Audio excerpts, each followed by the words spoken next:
At its narrowest point, the Strait of Hormuz is only 33 kilometers wide, narrower than the distance from central London to Heathrow Airport.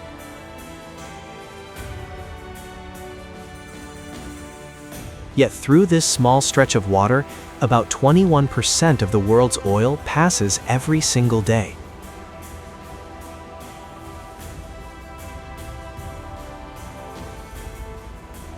It is the most dangerous choke point on the planet.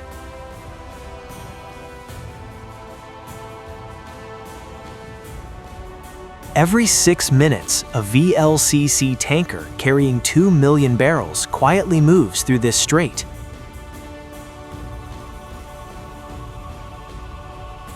Within 24 hours, more than 20 giant ships line up in sequence, carrying oil from Saudi Arabia, Kuwait, Iraq, and the UAE toward East Asia and Europe. There is no alternative route capable of handling this scale. The U.S. Fifth Fleet, based in Bahrain, exists for one primary mission: to ensure Hormuz never closes. The annual cost exceeds $60 billion. This is the hidden price behind every liter of gasoline you pump. An armed security fee that never appears on the receipt. Since 2019, Iran has attacked, seized, or harassed more than 20 oil tankers in the Gulf. Each time Iran tests missiles near Hormuz, global oil markets react within hours. Iran does not actually need to close the strait. The threat alone is enough. Every captain passing through Hormuz knows the unwritten rules. Never switch off the AIS tracking system, never leave the 3-mile shipping corridor, and always stay in contact with the U.S. Navy. A single mistake in these waters is not just an accident, it could become an international incident. Over the next 40 minutes, we will follow the journey of a single barrel of crude oil. From 4,000 meters beneath the Arabian Desert, through this dangerous strait, through the fires of a refinery, and finally into the fuel powering your car this morning. Crude oil is not made from dinosaurs, as many people believe. It comes from trillions of microscopic marine organisms, algae, bacteria, and plankton,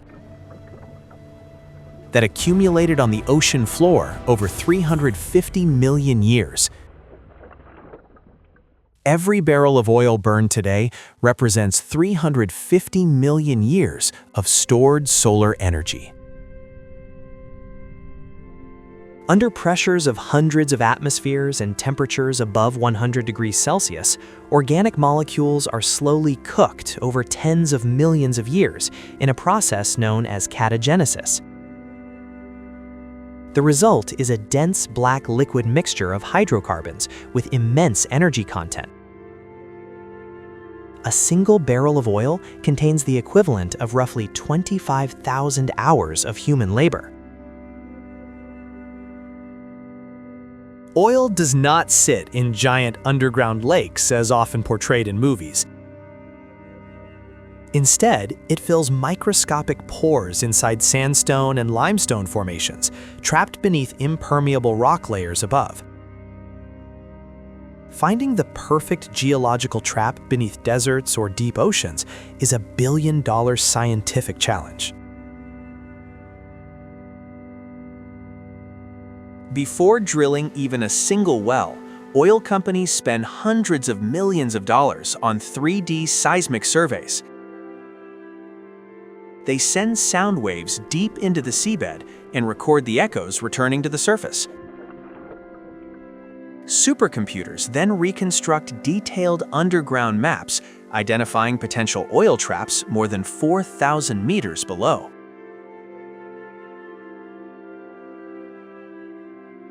Saudi Aramco controls the world's second-largest proven oil reserves, about 267 billion barrels.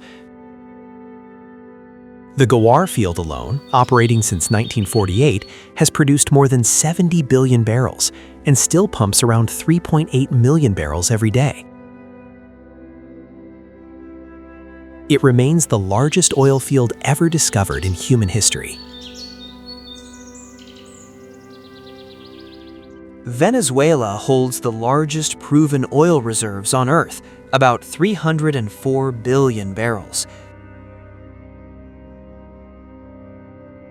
Yet, because of political turmoil and years of underinvestment, its production in 2026 is only about 900,000 barrels per day, barely a fraction of its potential. Oil is not just geology, it is politics, money, and power.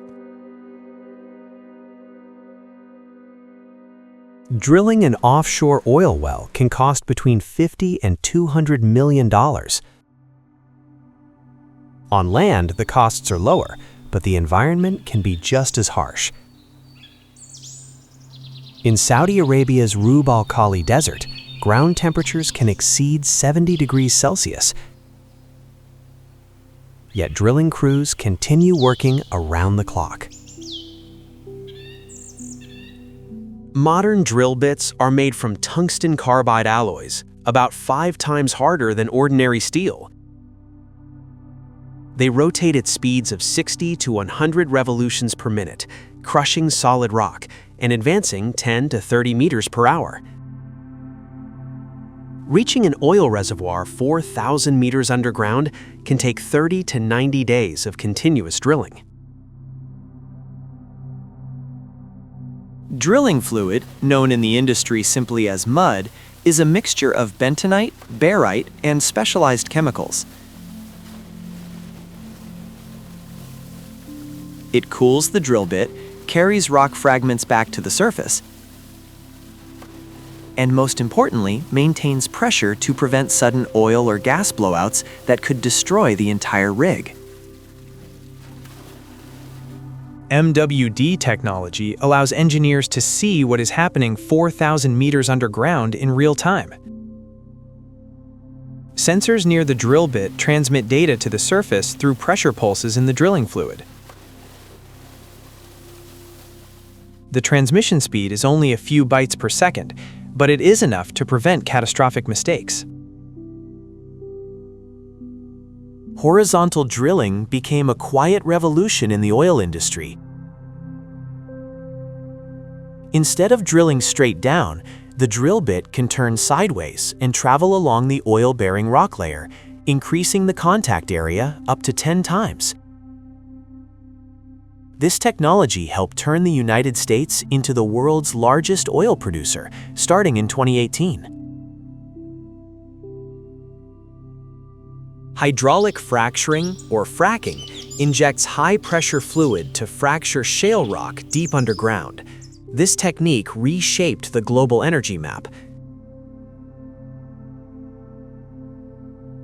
Thanks to fracking, the United States produced about 13.2 million barrels of oil per day in 2026, more than Saudi Arabia, dramatically altering global energy geopolitics. The moment when oil first reaches the surface, known in the industry as first oil, is one of the most powerful moments in industrial work. After hundreds of millions of dollars in investment and years of waiting, the thick, black crude rises as a reward from deep underground. But this is only the beginning of the journey. The nodding donkey pump jack is perhaps the most recognizable symbol of the oil industry. Its mechanism is surprisingly simple. A motor drives the beam up and down, while a piston at the bottom of the well lifts crude oil to the surface. A single pump jack can produce between 20 and 500 barrels per day, often operating continuously for more than 30 years. An FPSO, floating production, storage, and offloading vessel, represents the pinnacle of offshore oil technology. It functions as a floating refinery, a storage tank holding up to 2.2 million barrels, and a small floating city for about 200 workers. In 2025, Saudi Aramco launched the Margin 1 FPSO, adding roughly 600,000 barrels per day of capacity, one of the largest oil projects of the decade.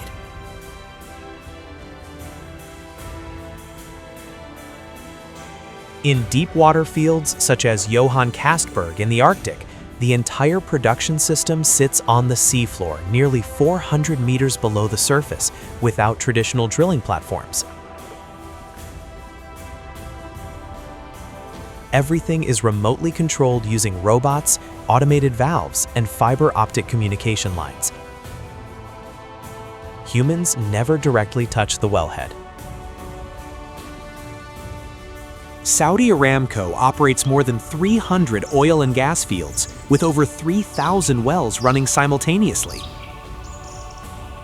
All of them are monitored from a central control room in Dhahran.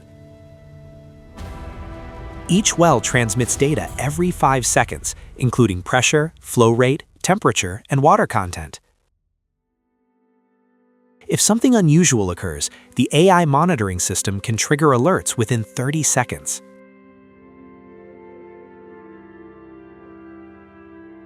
After decades of production, natural reservoir pressure begins to decline, and wells slow down or stop flowing.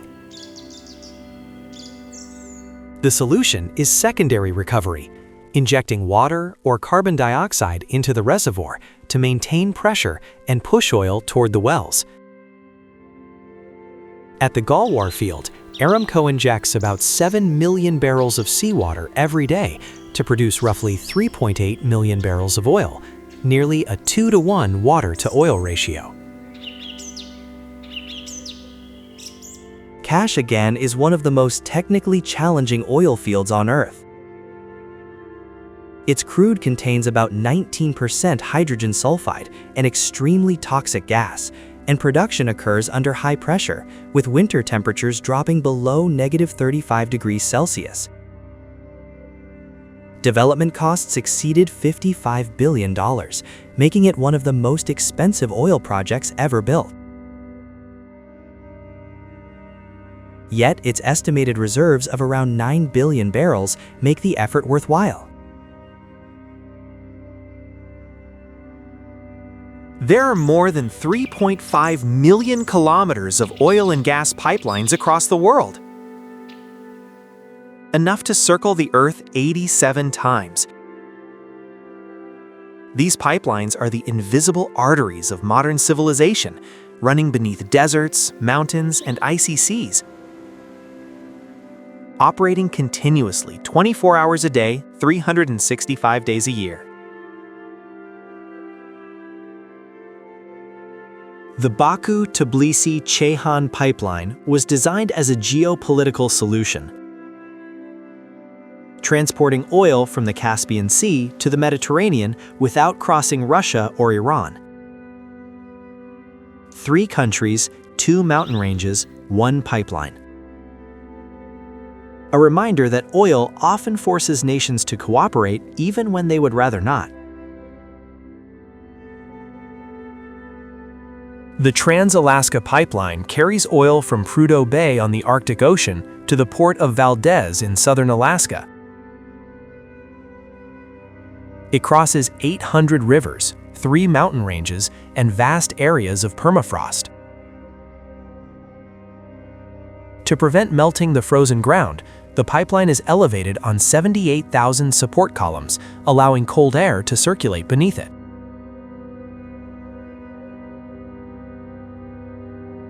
Ras Tanura can export up to 6.5 million barrels of oil per day, roughly equal to Iraq's entire production. Each VLCC leaving the port carries about 2 million barrels of crude, worth more than $220 million at 2026 oil prices. It is one of the most important ports on Earth, that most people have never heard of. A VLCC can carry about 320,000 tons of crude oil, stored in roughly 30 separate tanks to maintain balance and reduce spill risks. Fully loaded, the vessel draws about 22 meters of water, meaning it can only enter specially designed deep-water ports or transfer cargo offshore using floating pipeline systems. The shipping lanes of the Strait of Hormuz function like a highway at sea. Incoming vessels follow the right-hand lane near Oman, while outbound ships travel along the opposite lane closer to Iran, separated by a buffer zone. In such a narrow corridor, precise navigation is essential. At the narrowest point of Hormuz, only about 33 kilometers across, tankers typically slow down and increase visual monitoring. Heavy traffic combined with military activity in the region means navigation here always requires extreme caution. Jamnagar, operated by Reliance Industries in India, is the largest oil refinery on Earth, processing about 1.24 million barrels per day. Its complex covers an area larger than the central city of Mumbai. The energy required to run it rivals that of a small nation, all to transform crude oil into fuel, plastics, and chemicals. Crude oil is not a single uniform liquid. It is a complex mixture of hundreds of different hydrocarbons, ranging from light gases like methane to heavy, tar-like bitumen. Light sweet crude from Libya behaves very differently from the heavy sour crude of Venezuela, and refineries must adjust their processes accordingly. Oil refining relies on the different boiling points of hydrocarbons. At around 370 degrees Celsius, heavy fuel oil remains at the bottom. Around 250 degrees Celsius, diesel condenses in the middle. Around 150 degrees Celsius, kerosene forms. Around 70 degrees Celsius, gasoline emerges. At the top of the tower, light gases such as LPG are collected. One distillation column can produce many different products. Catalytic cracking breaks large hydrocarbon molecules into smaller, more useful ones, using heat and chemical catalysts. This process converts heavy crude fractions into lighter fuels like gasoline. Without cracking technology, much of crude oil would remain as low-value heavy fuel. A modern refinery runs continuously, 24 hours a day throughout the year, shutting down only for maintenance every few years. Even small deviations in temperature or pressure can trigger dangerous chain reactions.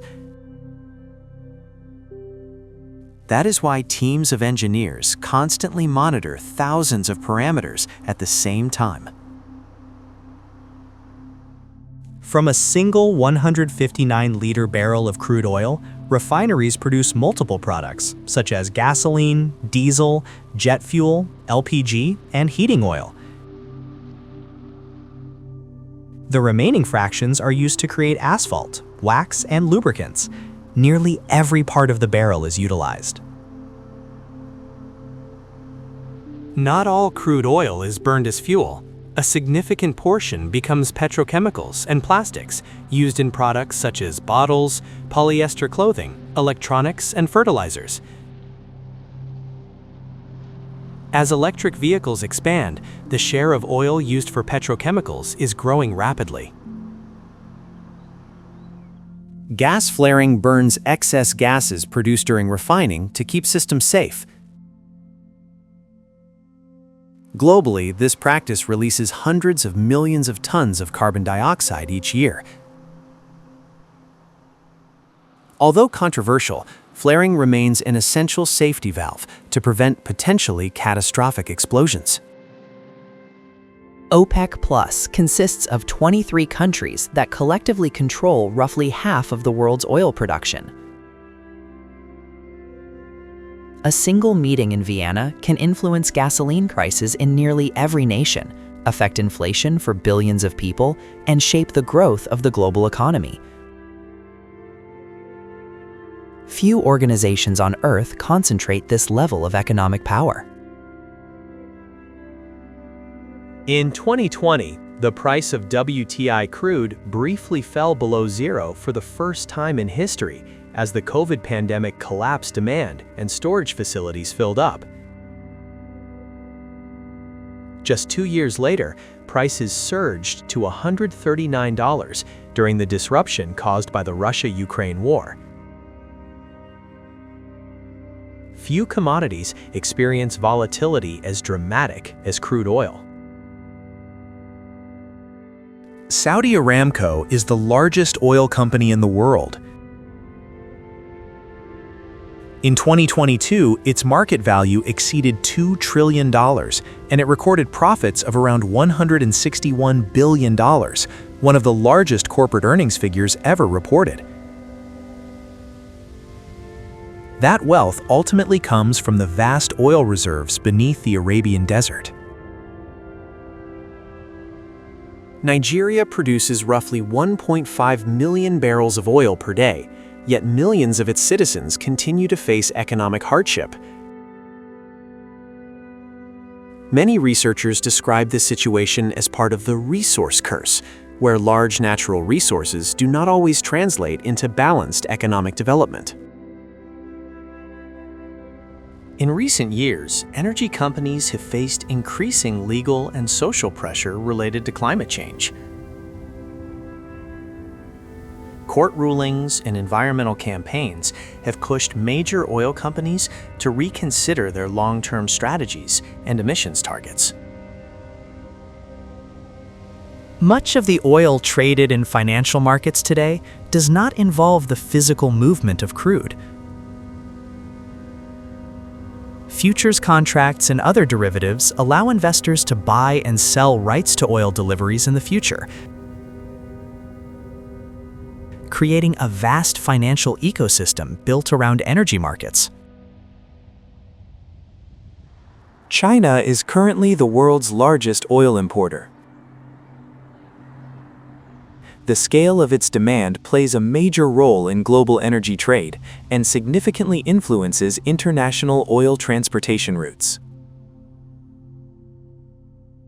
By 2026, renewable energy provides roughly 35% of the world's electricity, about twice the share recorded in 2015. Yet oil still accounts for around 31% of humanity's total primary energy supply. Two energy systems now exist side by side, and the balance between them will shape the future of the planet's climate. Electric vehicles are expanding rapidly worldwide. However, lithium-ion batteries require metals such as lithium, cobalt, and nickel mined in different parts of the world. This illustrates that the energy transition is not only about new technology, but also about shifting global resource supply chains. Certain sectors such as aviation, maritime transport, and petrochemicals still rely heavily on high-energy density liquid fuels. For example, a long-haul wide-body aircraft flight can require hundreds of tons of fuel. This makes fully replacing oil in these sectors technically challenging. Global climate conferences increasingly focus on reducing emissions and accelerating the energy transition. Yet balancing energy demand, economic growth, and climate targets remains one of the major challenges of the 21st century. Many oil-producing countries are now investing heavily in renewable energy and emerging technologies. Large solar and hydrogen projects in the Middle East illustrate how oil economies are preparing for a more diversified energy future. Around the world, hundreds of thousands of inactive oil wells require proper sealing and environmental management. Addressing these legacy sites is an important part of the energy transition, helping reduce methane leaks and environmental risks. Some traditional refineries are being converted to produce biofuels, hydrogen, and other new energy products. In many cases, old infrastructure and emerging technologies operate side by side during the transition period. This 33-kilometer-wide strait is not geographically dramatic. There are no towering cliffs or waterfalls, just a narrow strip of water connecting two seas.